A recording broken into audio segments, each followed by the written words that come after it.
So గ్రామ పంచాయతీ ఎన్నికలు ఎప్పుడు జరగబోతున్నాయా అంటే ఈ యొక్క కులగణన తర్వాతే, అంటే సుమారుగా గ్రామ పంచాయతీ ఎన్నికలు జరిగేసరికల్లా జనవరి వచ్చే అవకాశం ఉంటుంది.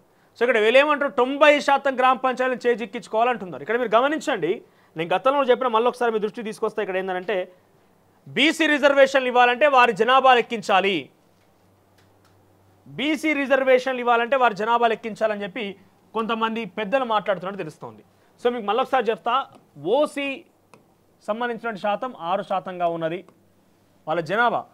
ఎస్సీ ఎస్టీలకు సంబంధించి మీకు అన్ని కూడా తెలిసి ఇక్కడ మనం ముఖ్యంగా ఓసీ రిజర్వేషన్ గురించి మాట్లాడితే, ఎందుకు ఓసీ రిజర్వేషన్ గురించి నువ్వు మాట్లాడుతున్నాం అనే విషయం గురించి మనం మాట్లాడితే కనుక వాళ్ళ జనాభా 6, వాళ్ళకు ఉన్నటువంటి మంత్రి పదవులు మొత్తం కలిపి ఎక్కడ చూసినా కూడా యావరేజ్గా ఈరోజు ప్రభుత్వంలో భాగస్వామ్యంగా ఉన్నటువంటి వాళ్ళ సంఖ్య ఎంత అంటే 100 మంది ఉంటారు దగ్గర ప్రభుత్వంలో భాగస్వామ్యం ఉన్న వాళ్ళు. అదే బీసీల విషయానికి వస్తే బీసీల జనాభా సుమారుగా 60 నుంచి 70%గా ఉంటుంది. వాళ్ళ సంఖ్యాబలం ఎంత ఉంటుంది అయ్యా అంటే తిప్పి కొడితే 20 మంది ఉండరు, 20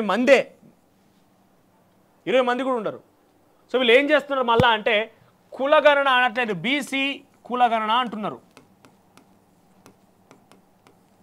సో ఈ బీసీ కులగణన అంటే ఏంటిదనంటే ఇక్కడ వీళ్ళు లెక్కరారిగా ఓన్లీ బీసీలో ఉన్నటువంటి 139 కులాలు సుమారుగా వీళ్ళ యొక్క జనాభా ఎంత అనే విషయాన్ని మాత్రమే వీళ్ళు ఇక్కడ చెప్పాలన్నట్టుగా బీసీ కులగణన అంటున్నారు.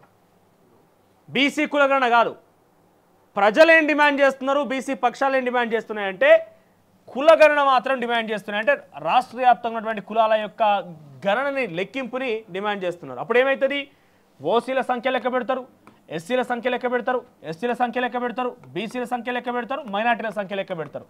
ఇప్పుడు అన్ని లెక్క పెట్టిన తర్వాత వీళ్ళ శాతం ఎంతున్నది, వీళ్ళ శాతం అన్ని లెక్కగట్టి ఈ 100% ఉన్నటువంటి రిజర్వేషన్లో వీళ్ళ శాతాన్ని బట్టి రిజర్వేషన్ అనేది అమలు పరచాలనేది ఒక లక్ష్యం.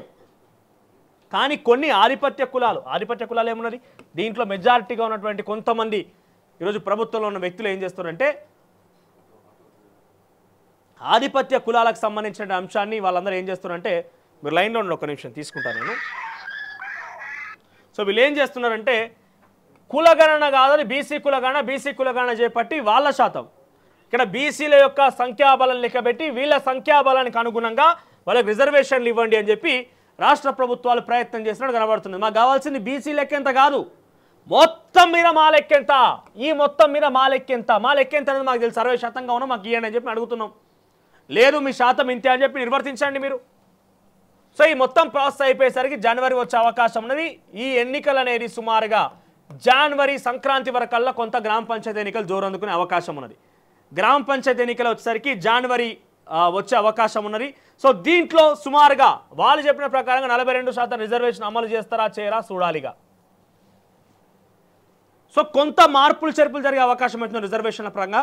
సో గ్రామ పంచాయతీ ఎన్నికలు ఎంత ఆలస్యం అయితే గ్రామ పంచాయతీ అంతా కుంటబడిపోతాయి, నిధులు వస్తలేవు, అక్కడ అభివృద్ధి ఏం లేదు, శూన్యంగా అయిపోతుంది.